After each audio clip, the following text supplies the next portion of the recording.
Voilà, troisième capsule avec le point 5. Le 5, on arrive ici. Attention, nous sommes dans des opérations de clôture. 31 décembre. Donc il faudra voir s'il n'y a pas des petites subtilités en termes de transitoire, amortissement, etc.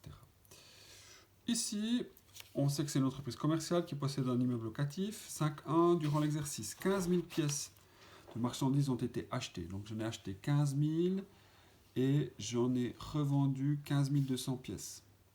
Le prix de revient d'achat moyen d'une pièce qui n'a pas changé durant l'exercice est de 480 francs par pièce. Journaliser uniquement la variation de stock sur 2 lignes, ça veut dire qu'il faudra que j'enregistre probablement le virement à résultat. Ouais, ça sera l'idée, je crois. Donc, j'ai acheté 15 000 et j'en ai vendu 15 200. Ça veut dire que pour en vendre 200 de plus, j'ai été pioché dans le stock existant. C'est-à-dire que mon stock a diminué. Enregistrer la variation de stock, si le stock diminue, c'est quelque chose à stock marchandise, puisque c'est un compte actif, hein, plus-moins. Donc ça ira en diminution de mon stock marchandise, donc c'est variation de stock à stock. Et j'ai 200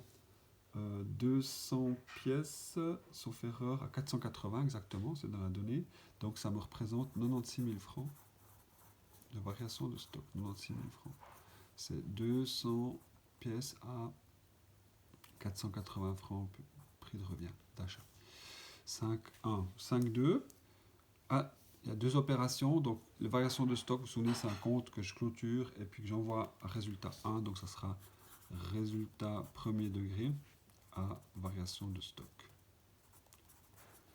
pour 96 000. C'est pour ça que c'était marqué dans la donnée qu'il fallait 2 lignes d'opération. 5.2.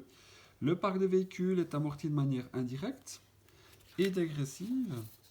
Indirect et dégressive. Alors, il ne faut pas se tromper. Hein. Indirect, ça ira dans le compte amortissement cumulé sur véhicule. Et dégressif, c'est donc calculé sur la valeur résiduelle ou valeur comptable. Taux 35%. La valeur d'achat, 450 000. Et les amortissements cumulés jusqu'à présent s'élèvent à 259 875. Ah, ça c'est intéressant d'avoir. Donc, pour le point 5.2, il suffit de dire que j'ai 450 000 francs de valeur d'achat de mes véhicules, que j'ai cumulé les amortissements jusqu'à présent à 259 875. Je fais la différence, ce qui me donne 190 125. 190 125 francs. Ça correspond à quoi? C'est quoi ça? Ben, c'est la valeur comptable. Ou bien valeur résiduelle, même chose. Hein.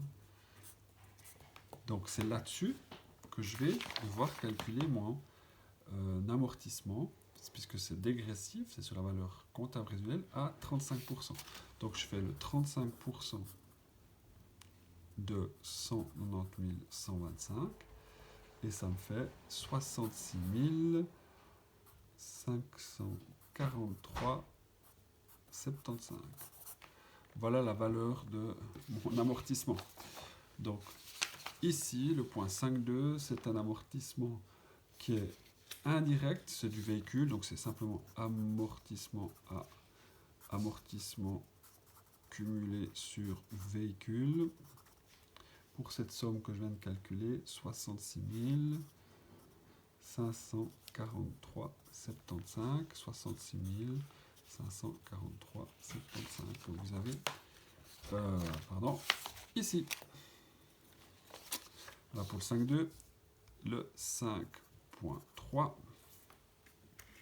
Virement du solde du compte amortissement 230 000. Donc, si vous imaginez que vous avez votre compte amortissement qui est ouvert, il y a un solde que vous envoyez au compte des résultats, mais cette fois deuxième degré, et ça sort du compte amortissement pour 230 000 francs. Ok, 230 000. Et puis le 5.4, virement de la marge. Alors je rappelle juste, hein, le 5.4, vous avez votre compte de résultat. Le premier degré concerne tout ce qui est marchandises. Donc, le solde qui est ici, c'est votre marge brute. Vous l'envoyez au deuxième degré. Donc, journal, résultat 1 à résultat 2 pour 112 000 en l'occurrence. Résultat 1 à résultat 2 pour 112 000. 112 000. Voilà, ça, c'était jusqu'à l'exercice 5.4. Et on arrive à la page suivante avec les séries 6. Alors, le 6.1, ça concerne encore 6 minutes à mettre. Désolé, je mets juste ça, que je sache où j'en suis. 6 minutes. Alors, le 6.1.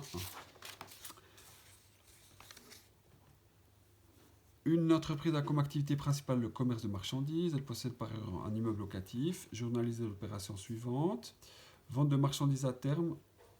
Prix de vente. Alors, comme c'est à terme, l'escompte, je ne m'en occupe pas tout de suite. Je verrai plus tard comment ça se passe. Donc, vente de marchandises, 1500 pièces au prix de vente brut. Ok, ça c'est du grand classique. Créance client à marchandises vente ou vente de marchandises, même combat. Et puis, vous faites 50 francs par pièce fois 1500 pièces, 75 000 francs que vous vendez à terme. Donc, une fois de plus, vous n'enregistrez pas encore, évidemment, l'escompte. L'escompte, c'est, on verra si plus tard ça sera payé ou pas. 6.2, vente au comptant. Donc, paiement direct, immédiat. Hein. De quoi? Paiement en espèces. Donc, je recevrai ça à la caisse. De véhicules usagés pour la somme de 35 000, valeur d'achat 125 000, fera amortir à 3 reprises indirectement de manière dégressive au taux de 30%. Mamma mia, donc là c'est de nouveau un gros truc. Donc si c'est un gros truc, je zappe et je passe à la prochaine petite vidéo. Voilà.